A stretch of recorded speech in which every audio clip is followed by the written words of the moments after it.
Podcast. Journal Haïti Progrès. L'espoir d'un dialogue national.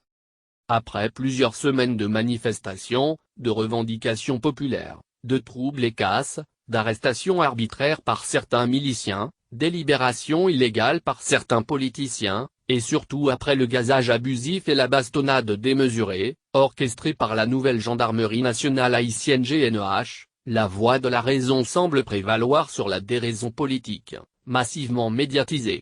Finalement, il semblerait que l'intransigeance du côté des opposants, militants et manifestants, et l'arrogance des gouvernants veulent laisser un espace au dialogue.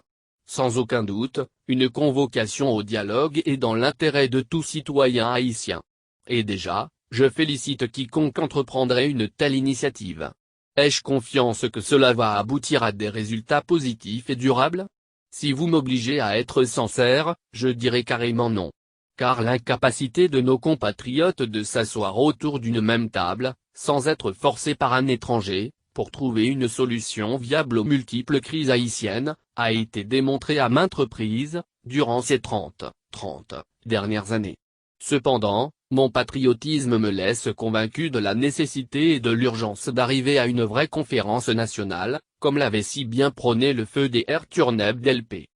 Pour parvenir à l'œuvre gigantesque de l'indépendance, le 1er janvier 1804, il s'était avéré impérieux que nos ancêtres se livrent, bon gré, mal gré, corps et âme, à l'exercice combien difficile, du dialogue et de la compréhension mutuelle, avec les ennemis de la patrie, ne serait-ce que dans l'exclusivité de leur édition ou celle d'exiger des réparations et restitutions. On peut donc, en toute fierté, s'imaginer la nature des conversations entre les généraux haïtiens, des alliances en apparence contre nature, en vue de triompher, par le biais d'un génie militaire inédit, sur l'armée de Rochambeau.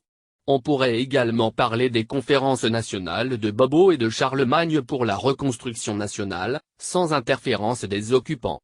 Que dire des jeunes qui, au péril de leur vie, dénonçaient et luttaient, par tous les moyens, contre la dictature criminelle des Duvalier.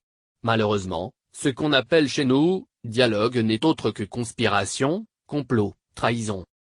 Trop souvent, on choisit plutôt les dialogues pareils à ceux qui avaient conduit à l'assassinat de notre grand-père de la patrie, Sa Majesté, l'empereur Jacques Ier. Les conspirations pour organiser le meurtre de Sa Majesté, l'empereur Henri Ier, que les historiens jusqu'à date font passer comme un suicide. Il est temps de se démarquer de ces causeries malignes qui semblent aboutir aux mêmes conclusions, rachement et au accent grave RKO qu'elle était. Dans l'immédiat, il nous faut un dialogue sérieux entre les fils et filles de la patrie. Les vrais patriotes. La justice doit créer la plateforme nécessaire pour initier tout dialogue national qui s'acheminerait vers une réconciliation nationale, incluant tous les secteurs de la vie politique et surtout toutes les classes sociales. Si les élus, les représentants du peuple, les militants politiques, refusent la voie du dialogue, ils ne sont pas dignes de nous représenter comme leaders ni dans les rues, ni au Parlement, ni à la primature, encore moins au Palais national. Quand les pouvoirs démocratiques, le législatif, l'exécutif et la classe politique en général échouent dans leur mission d'œuvrer dans l'intérêt de la nation, la justice a pour devoir d'accompagner le peuple dans la lutte contre quiconque œuvrerait contre notre grande nation.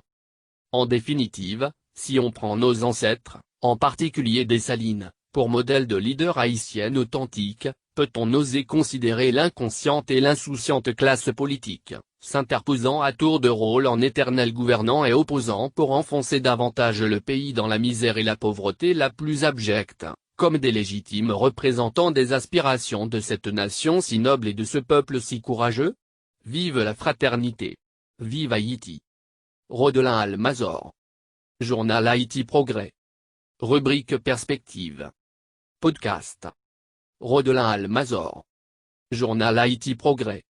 Rubrique Perspective. Podcast.